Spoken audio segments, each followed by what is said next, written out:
Hello, my name is Lucy, and I'm here today to tell you a story about friendship.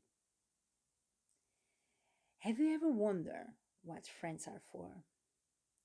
Truly, friends can make our day very, very, very special and unique, don't you think? Today's story is called Ricky the Rock That Couldn't Roll, and it's written by J. Miletsky and Aaron Boschnick is the illustrator. Hopefully you enjoy.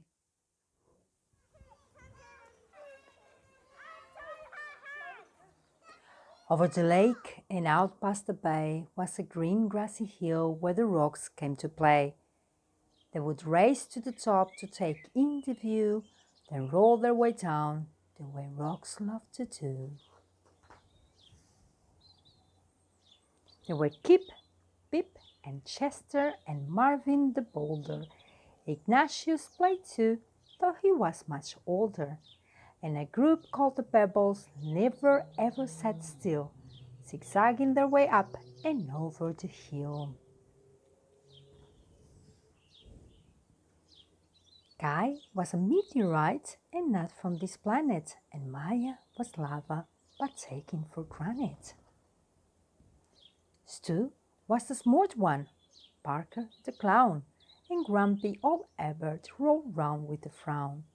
Gabby was sassy, Lizzie had flair, Emma was jiggly and had black hair.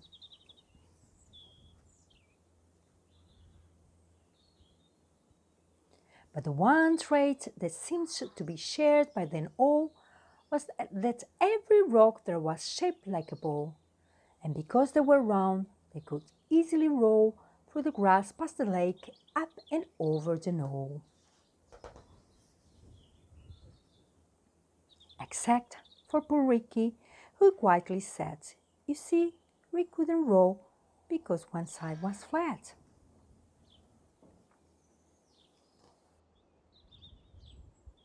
His friends didn't get it. "Come roll," they would chant. So Ricky tried but replied, "I'm sorry, I can't." But the rocks were determined. They were sure they could solve Ricky's flat side problem and help him revolve. So Marvin the Boulder, with his impressive physique, carried Rick all the way to the hill's grassy peak. Then he pushed him downhill, yelling, "Keep rolling, kid!" But Rick didn't roll, he just kind of slid.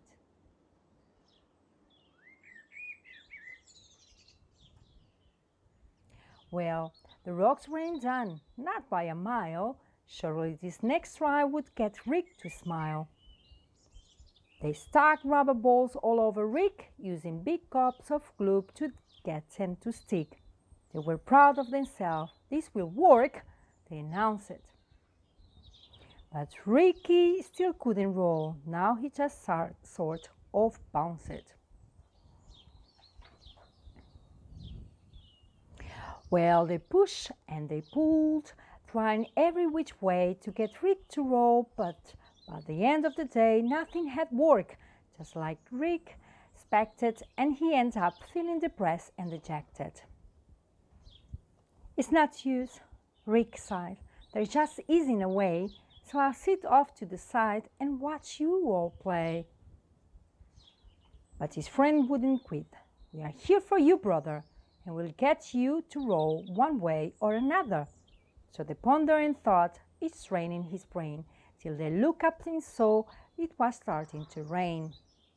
And that's when it hit that smart stone named Stu. "Eureka!" she shouted. "I know just what to do."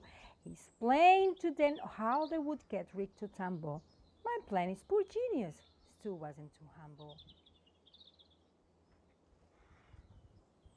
So they carried our hero down the road but a mile to the lake, where they gathered up mud they could pile on the flat side of Rick, creating a mound that they shaped, smooth, and sculptured until it was round.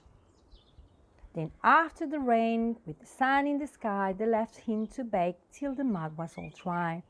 They gather up vines and one colorful feather that they wrap all around Rick to keep it together.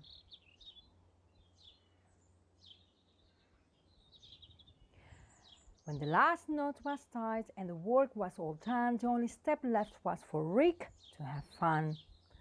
They stood back and watched, feeling nervous and tense as Rick breathed in deep with increasing suspense. He moved slowly at first, testing out his new mold, and then, for the first time, Ricky the Rock rolled! Bria, the ladybug, who had been there from the start, felt a surge of pure joy swell up in her heart. She thought, as she watched her friends play on the hill, that there was always a way if there's also a will. She said to herself as Ricky rolled down the slope, when you are surrounded by love, you always have hope. Wow. It was sweet. If it wasn't for Ricky's friend, we will never be able to experience how to roll. When we are surrounded by love, there is always hope. Yeah. Sorry. This story, after I got tired after this story. It's time to go to bed. But don't worry. Stories by Luci will come soon in another bedtime story. Night night. Love you all.